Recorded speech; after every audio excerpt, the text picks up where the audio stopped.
Thank you all so much for joining us this morning. I know it's a little bit earlier than you might be up on a typical summer day, so it's nice to see how many of you were able to wake up early and join us. We are really excited to be here today with Mr. Rylan Good, Associate Director of Admissions at Dickinson College. He is entering his second year. After graduating from Shippensburg University of Pennsylvania, Rylan has been in the higher education field for many years, with much of his time spent working in admissions at Juniata College, and then earning his master's degree from Oregon State University in 2018. Today, he will be speaking with you about the role of the college admissions interview and providing some insight about how you can best prepare for that part of the process. Thank you so much for taking the time to speak with us today, Rylan. I'll turn it over to you. Great, thanks, Lauren. Hello, everyone. I'm so excited to be with the MBS community, even virtually. I will say that, and I'm not just saying this, but MBS, out of all the schools that I work with, is easily one of my favorites. What I find just intriguing about the MBS community is just how engaged the students are, how well prepared they are. And with that, I don't want to use this session as me simply talking to you. Because I know that that is something that you're not accustomed to in the classroom at MBS. Even virtually, I would imagine that you are conversing with one another and your teachers, and that's really the format that I want to hold today. So I'm going to share my screen just so that we can go ahead and get started. But like Lauren said, I'm Associate Director of Admissions at Dickinson College in Carlisle, Pennsylvania. We're really excited to welcome 4 students into our incoming class. And then we also have a Dickinson grad actually at MBS, Mr. Greg Williams. And so many of you know Greg. And so if you have any questions about his Dickinson experience, I'm sure that he wouldn't mind talking your ear off about that. So the format of today is just going to be a presentation and then a Q&A at the end. And so if you have any questions, you can go ahead and throw them into the chat, or at the end if you want to unmute yourself and ask your questions. But I did put the Q&A at the end just in case if your question is something that I'll cover later in my presentation. So here is kind of what I'm going to talk about today.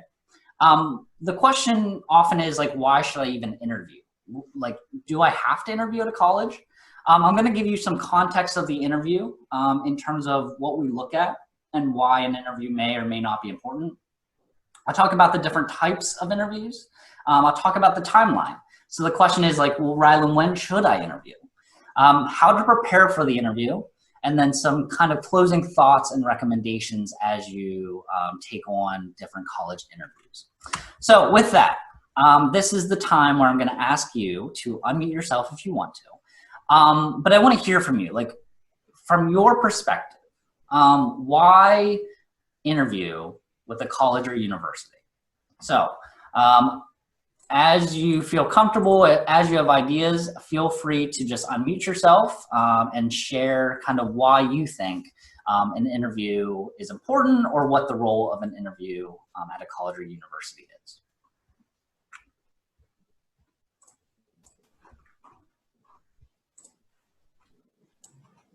So let the colleges know something that they may not have found out on your application.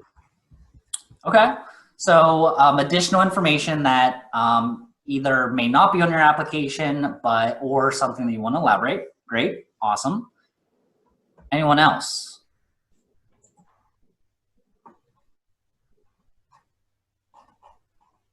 Okay, this is not the MBS that I know. I would say because like when you have your application, it's just a piece of paper.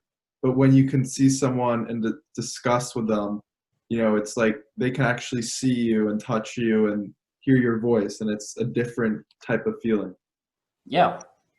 So you get to, not only do I as an admissions officer get to know the student better, but you also get to know the person in front of you better. Okay. Any other reasons? Okay. All right. Well, here are some of the goals of an interview. Exactly what Peggy said. Reveal something about you beyond the application. This also gives admission offices the opportunity to understand what you value, but also what you're passionate about. Sometimes, a paper, an essay, an application, very similar to what I think Peter said, is only going to be one-dimensional. But an interview does allow you to really show visually, but even just, you know, orally, what you're passionate about, because you can really tell when someone's passionate about something whenever they're talking about it. Just that's human communication. It also gives us the opportunity to tell and indicate how inquisitive or creative or original you are, but then also it can be a test of intellectual nimbleness, because some of the questions, and we'll talk about this a little bit later, some of the questions that, you know, we ask are going to be some questions you may not be prepared for. Ari said, I would unmute myself, but I have a lot of background noise. Interview is to show your interest in the school and get to gain a feel of the school. Great point. So exactly, that's my next point, demonstrate interest.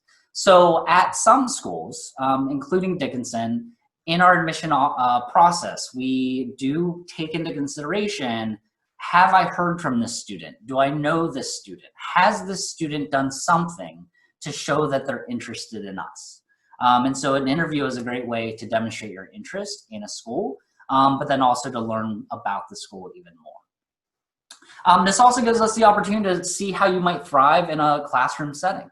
And I know it sounds interesting, but whenever at Dickinson, we want engaged students. We want students to participate. At Dickinson, it's a very engaged process. It's not a passive education. And so we want to see how you respond to questions and what questions you have, and really how you work within a one-on-one situation, because at Dickinson, that's a lot of the circumstances you'll find yourself in. And then we already talked about sense of fit within a community. And then finally, this I think is really important to me. It's building a network of advocates within the college community. Whenever I meet with a student and after an interview, I have gotten to know you because I've seen you, I've talked to you. And so whenever I'm sitting in committee, deliberating our admission decisions, you know, I 100% can speak more to a student that I've met, a student that I've talked to, whether that be on the phone, whether that be through Zoom, or at their high school, versus a student that I've never talked to. And so, you know, this kind of goes back to demonstrate interest. It allows me as an admissions officer to advocate for you and maybe even fight for you, because I know how dynamic of a student you are, and I've been able to get to know you through the interview process. So those are some of the goals of the interview. It seems like a lot, and I get that. But I also want to give you context of the college interview. This does not operate within isolation. And so the question is the interview that important? And the issue with college admissions is that I'm speaking specifically for Dickinson. Each college and university is going to have a different perspective on the role of the interview. But what I can say and what I can feel very confident in is that your interview is only a piece of the bigger picture or the bigger puzzle. So just, I know that you all know this, but I think it's important to see it. These are some of the components of your college application. You have your common application or your universal application or coalition application. You have your essay, teacher recommendation, counselor recommendation, activities or a resume, transcript, test scores. Just kidding, because most of the schools are going test optional this year. Demonstrate interest, if applicable, because not every college or university looks at demonstrated interest, and then the interview. And in many cases, I would say in probably 99% of the schools that you may be considering, an interview is going to be either optional or recommended, but probably not required. I believe BARD does require an interview for their application process. And I put this here because I want you to understand that, you know, an interview will most likely not make or break an admission decision. The order that I put these things in is not in any order, But really an interview is to bring personality, is to bring additional context, is to bring additional information to the application. I would say very rarely will an interview make or break a decision. Again, this is specifically for Dickinson. And I also wanted to bring this up because all of you are operating your college search within the context of COVID-19.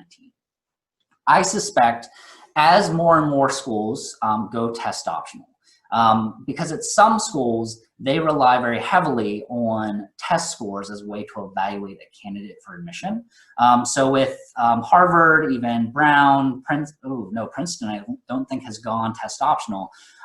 With more and more selective institutions going test optional, there could be a chance that they're going to implement additional parts of the application that they can use as an evaluation of you as a candidate. So if I could predict, I would say supplemental essays, you may see an increase this year in supplemental essays, but you also may see more students using an interview as a way for colleges and universities to get to know them. And so this is just to give you some context of the interview within the grander application process. So types of interviews. There are a lot. There are 2 different types of interviews. And so this is really important: evaluative and informative. Many of the schools that you are looking at and considering will most likely be evaluative. And this is where the interview is used as a metric of a student or a candidate for that college or university. And so after the interview, they'll type up notes, summary notes, they'll put that in your application file. And in the application review process, those notes are, again, alongside your application, your test scores, your essay, your letters of recommendation as one piece of your application. Other schools are more informative. And so I know that a previous institution I worked at, every student who visited campus would spend 30 to 45 minutes with an admissions officer. In that case, it's really still getting to know you, but there's going to be less evaluation on the admission officer's part. But really, it's an opportunity for you to ask questions of the admission officer, but also for the admissions officer to tell you more about their institution. So those are the 2 categories of interviews. But within that, you have virtual interviews, you may have group interviews, you may have alumni interviews, you may have on and off-campus interviews, and then within that, you may interview with an admissions counselor, but you also may interview with a senior at that school. Phone interviews, audition-based interviews, scholarship interviews. And I tell you all these different types because, again, their end goal may be different. An alumni interview is going to dictate what kind of questions you ask at the end of the interview. Because you can't ask an alum of an institution the same questions that you might ask an admissions officer. And so it's really important for you to ask or to know, number 1, is this an evaluative interview or is it informational? And number 2, maybe who will I be interviewing with? And so that will give you some information on how to approach the interview, and we can talk about the different approaches and preparation a little bit later. So I also suspect if I had a glow or a magic ball, I suspect that as colleges and universities continue to open up, there may still not be a chance to interview one-on-one individually whenever you visit a college campus. I know at Dickinson, we haven't made that determination yet, but I suspect because of the capabilities of technology, Zoom, Google Hangouts, Skype are going to be the method of interviews for the next few months. And so I have done several interviews. I know that I actually have one interview with an MBS student next week, which I'm really excited about. But I have 15 different interviews next week with students from my area, and they're all going to be virtual. So as I've already done them, I wanted to point out some best practices for you. Number 1, it is, I mean, I know you all know this, but practice is very important with virtual interviews. It is different than an in-person. And kind of the nonverbal feedback that you had heard from from I believe Peter, isn't it conveyed as easily whenever you're virtual. And so practice. Dress the part. So I'm currently wearing shorts under, this suit jacket and button-up t-shirt or button-up shirt, and that's okay. But, I think that as you've done your classes virtually, as you're sitting at your desk day in and day out, I think it's very easy to just wear a t-shirt or wear something more casual. But I do encourage you to treat a virtual interview as if you're going to a campus or to meet an alum. Again, the pants aren't as important, but obviously what is seen is important.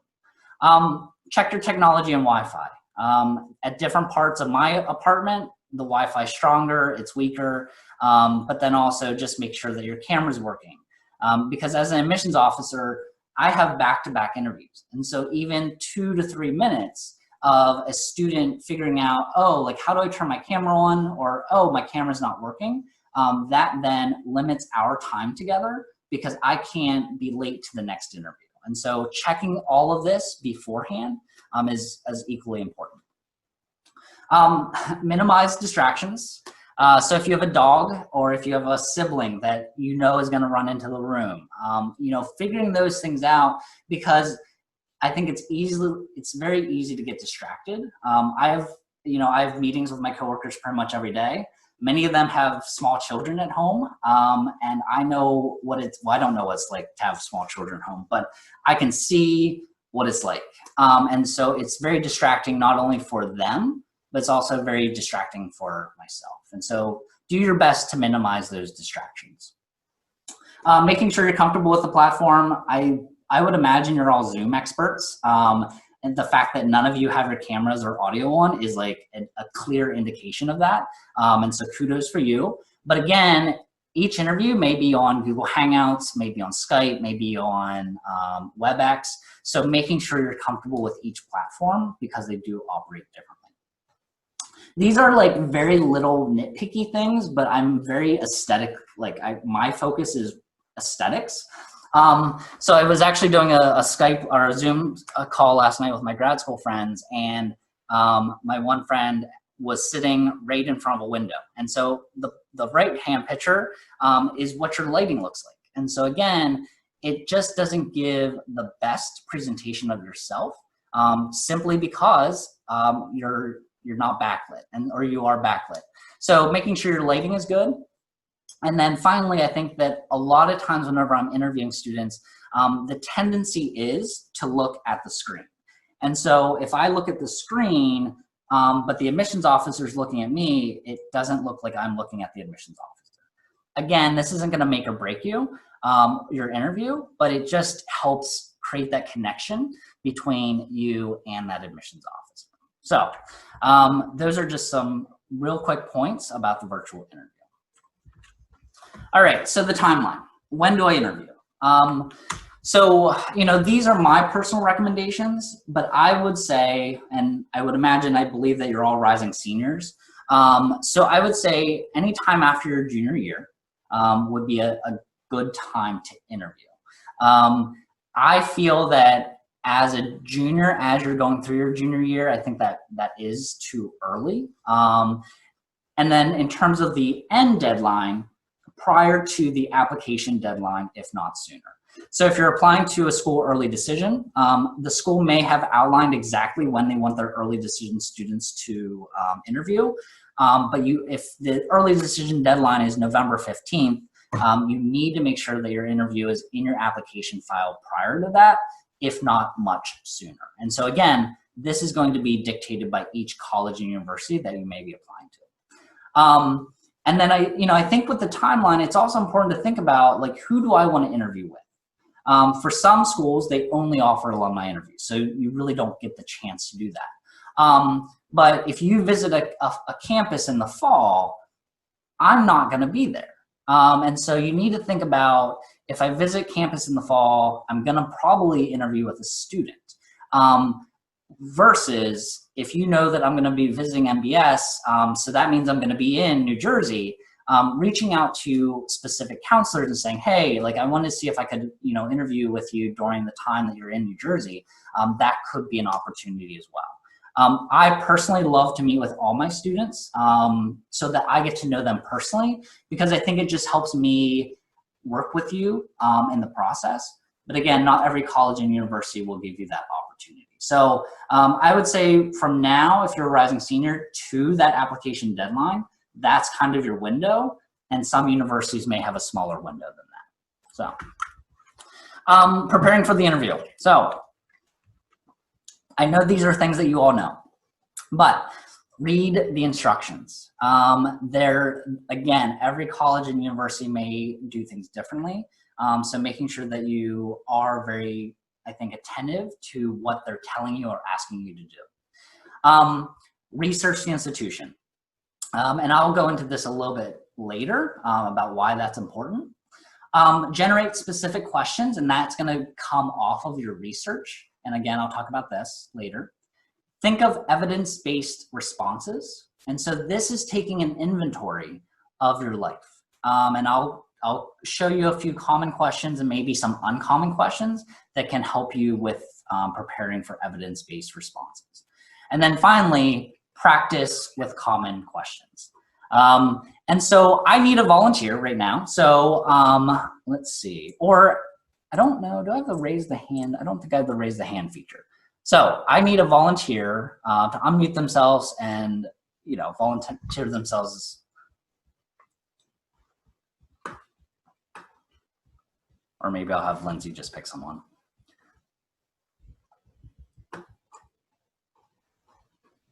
Any volunteer.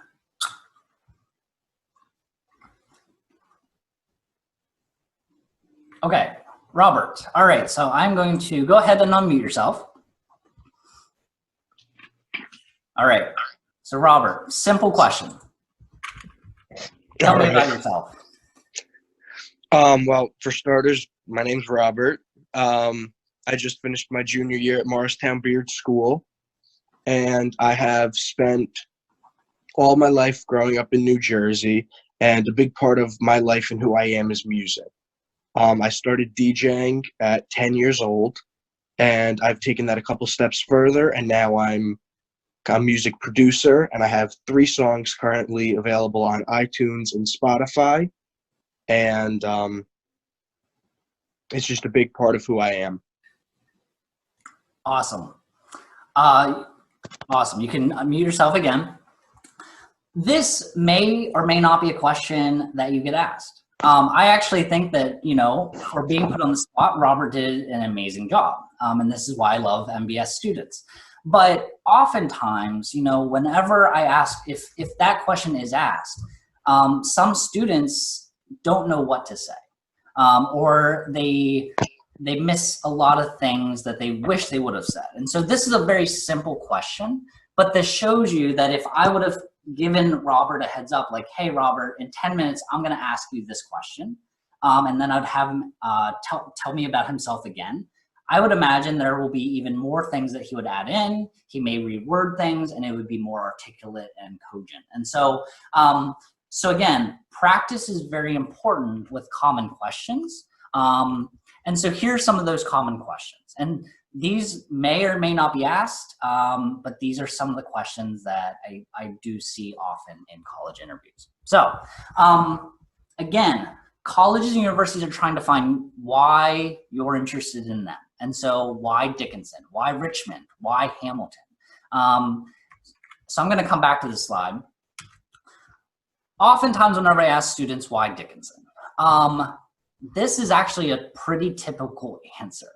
I really like Dickinson's size, and it's really big on sustainability and international engagement. Again, not a bad answer, but what you'll find is that I could replace the word Dickinson with Hamilton. I could replace that with Richmond. So here's why practice and thinking about these common questions is really important. So why Dickinson? I'm mainly looking at small liberal arts colleges because coming from MBS, I've learned that I thrive in an environment where I can form strong relationships with my teachers and go to them for help when needed. I was specifically drawn to Dickinson after I learned that it was one of the first colleges in the United States to become carbon neutral, because I'm looking at institutions that make environmental sustainability a priority. I'm also looking to study abroad, and I saw that 60% of student athletes were able to do that. So you can kind of see the difference between those answers. Again, there's nothing factually wrong about this answer, but in this answer, in this refined answer, it shows a lot of different things. It shows you reflected on your time, your previous time at MBS. It reflects and it shows that you understand how you learn best, and that you've been really thoughtful and intentional in what you're looking for. But it also shows that you've done your research on the institution, and that you again, have been very thoughtful in your college search. And so that is kind of the difference, and why it's important to practice even these common questions. Some other areas that colleges may ask. They may ask what you're thinking of studying, because you have to apply to a specific major or program. This is where, again, evidence-based answers are really important. So going back to Robert, he said, I really like music. And some students would just end it there. I'm really into music. But again, Robert demonstrated, here's what I've done, and how I've really practiced what I love. And so that was a really great answer on Robert's part. They may ask you, major accomplishments. How do you spend your time outside the classroom? I interviewed someone from Chicago the other day, and I was like, tell me about what you do outside the classroom. And, really she said music, but then she said, I like spending time with friends and family, and I bake. And again, those aren't bad things. But then as I talked about, then my next question was about leadership. She's like, oh, I'm going to be the editor for the newspaper. I'm going to be a leader within the GSA. She didn't mention any of those things whenever I asked her how she spends time outside of the classroom. So if I wouldn't have followed up with that question about leadership, I would have left that interview thinking that she likes to bake, spend time with friends and family, and music. Again, maybe 1 to 2 dimensional, but now I'm leaving that interview knowing that she's involved within the school community, but then also she's taken different leadership positions as well. This is also an opportunity to ask about what you're passionate about. And again, that may be academically, but that also may be outside the classroom. We will most likely ask about academics, how you've done at MBS, what classes you've taken, because really we're trying to form the context of you within your greater school community. How do you like to learn? What engages you? And then areas of growth and improvement. So this is a question that you really need to think about, because if you don't think about this question, you may not convey everything that you want to when answering this question. And then finally, the question that I always end an interview is there anything else you'd like to share that we haven't talked about? Whenever you go into an interview, I don't believe that you should have an agenda and specific verbatim talking points or a script, but you should have in your mind what you want the college or university to know about you. And so if you haven't talked about that in the interview, this is a great response to this question. So if political activism is something that you're really passionate about, and none of the questions that were asked of you were able to provide you that, this would be where you would add that in. So these are just some of the common questions and common areas that colleges will talk about. So again, practice and research is really important, which we talked about already. Less common questions. You never know what a college may ask you. What will your high school legacy be? So if I were to ask one of you that, you may not have thought about that. Another question could be, what in the world outrages you? What are you doing about it? I ask a very similar question. I ask, looking at the world in a greater context, there's a lot of different social issues that the world is dealing with. What is one that you're specifically passionate about, and why? And again, this may be a question that you didn't enter this interview having practiced. And so this is where taking a moment, pausing, processing, and then answering it is okay.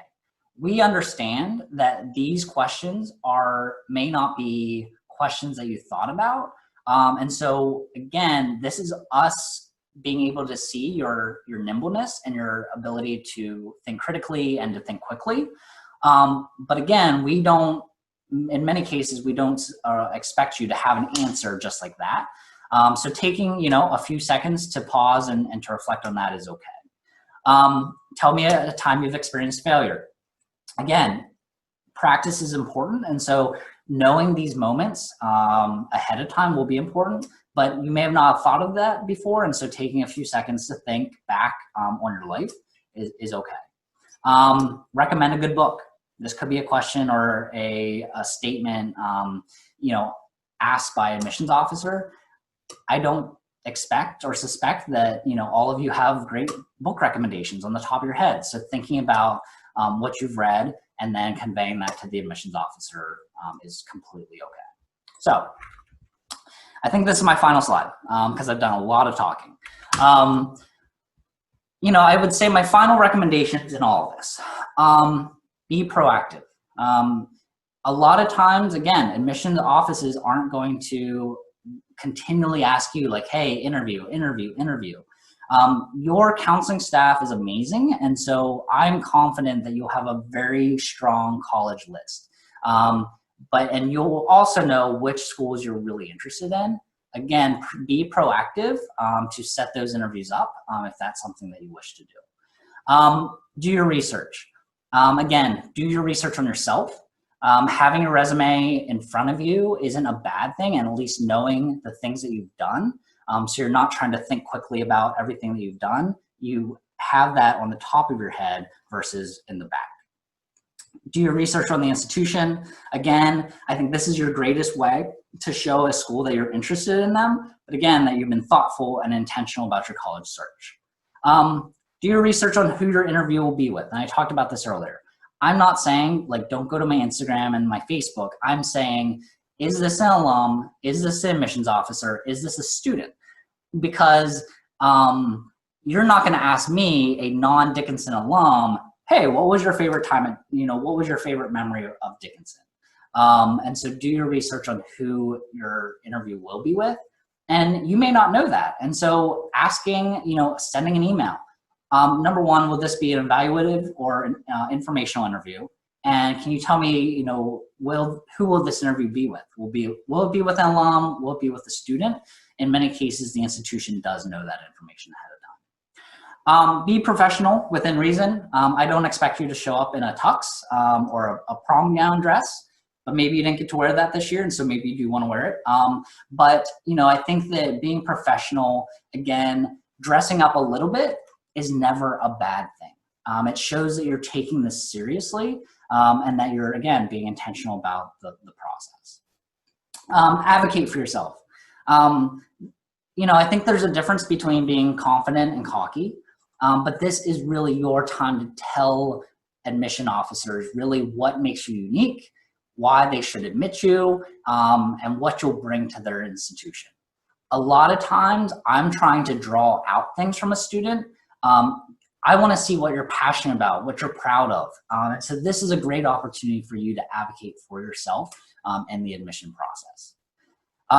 At the end, I would imagine most interviews are going to ask you, what questions do you have?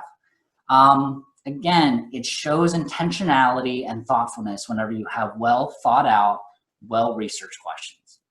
Personally, I would avoid, those cliche questions like, if you could change one thing about Dickinson, like what would you change?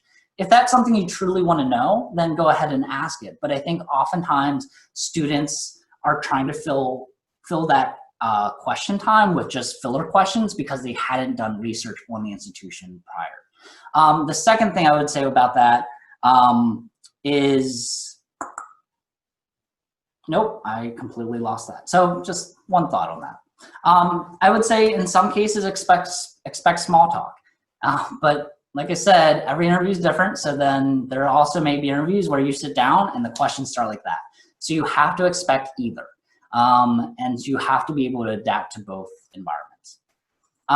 2 last recommendations: be yourself. I want to get to know you. I want to see what you're passionate about. I want to hear about what you may not be good at, how you've been improving in that area.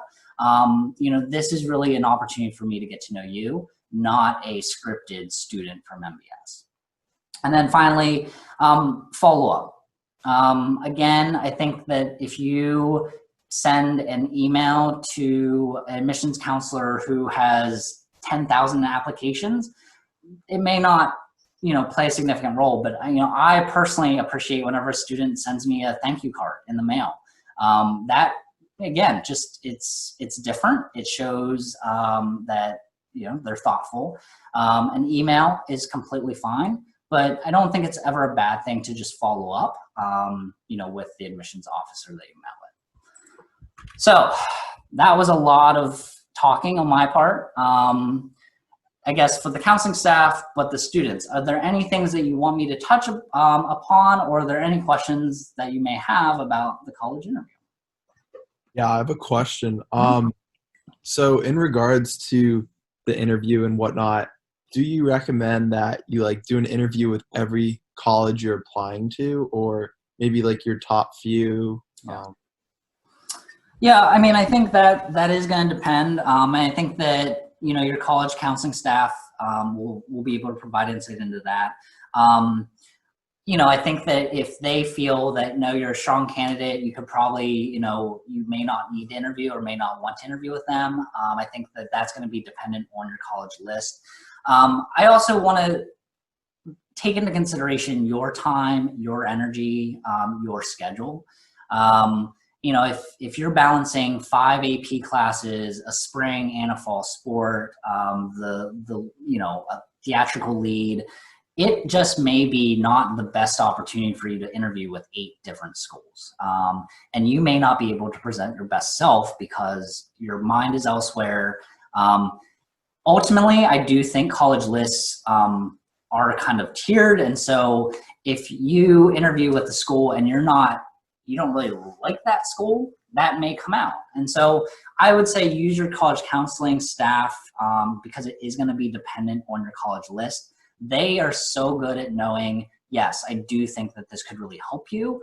And the reality is that some of you may not be a very strong interviewer. And so, working with your college counseling staff, they may advise against an interview. And I think that is okay. Because I've had some really bad interviews. Again, for me, it didn't say, no, this student's an amazing student, but they just were a bad interview. But again, looking at that puzzle and the context of the interview, it is a piece of the application process. So I can't give you advice yes, interview with every school. I think it's dependent on your list, your schedule, but then also I think that's where your college counseling staff is tremendous in being able to advise that. Any other questions? Yeah, I have a quick question. So do you think that summer is a good time to interview, or are we better off waiting until the fall? Yeah. So I think that, again, I know this is a very ambiguous answer, but it depends on you. If you feel like you can present your best self in the summer, I think summer is a great opportunity. I think that if you feel that you want to get into senior schedule and that you've taken a challenging curriculum and you want to see how you do in that curriculum, then maybe it is better to wait. So I think it's dependent on how well you're prepared. I think if you don't interview in the summer is the best time to prepare for your interview. Start to do your research. You're starting to form your college list. So summer, I know, feels like the time to breathe, and it is, and I want you to do that because I know how hard these last few months have been.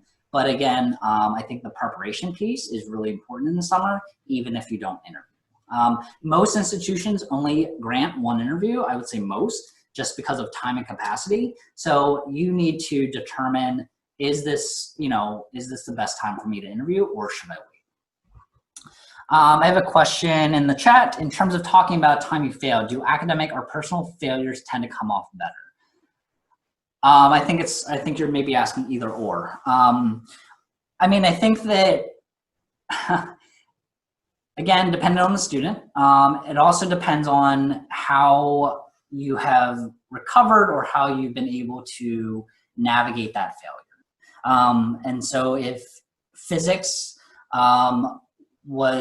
you have a C and it's because of personal, I mean, you'll also find that academic and personal issues are often interconnected. But I think that if you need to be able to frame a failure or a negative and talk specifically about how you were able to work through that, your resiliency, the action steps and the evidence that you've done to overcome that failure, and then potentially the proof, like, hey, in the first semester of physics, I had a C. I met with my teacher. I signed up for extra tutoring. Additionally, I hired a private tutor as well. And by doing that, I was able to get the C up to a B+. And so I think it depends on what you've done to work through that. But I do think that oftentimes academic and personal failures are, and I don't want to say failures, I'd say roadblocks. And I think that I probably framed it as failure, and I don't want to frame it that way. But just roadblocks and challenges that you faced, and being able to articulate how you've worked through them. So it is dependent. Any other questions?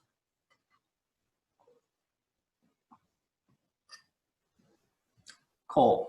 So my goal is hopefully to, work with MBS in any capacity. I know that MBS is working through what that looks like. I know we're looking and working through what that looks like.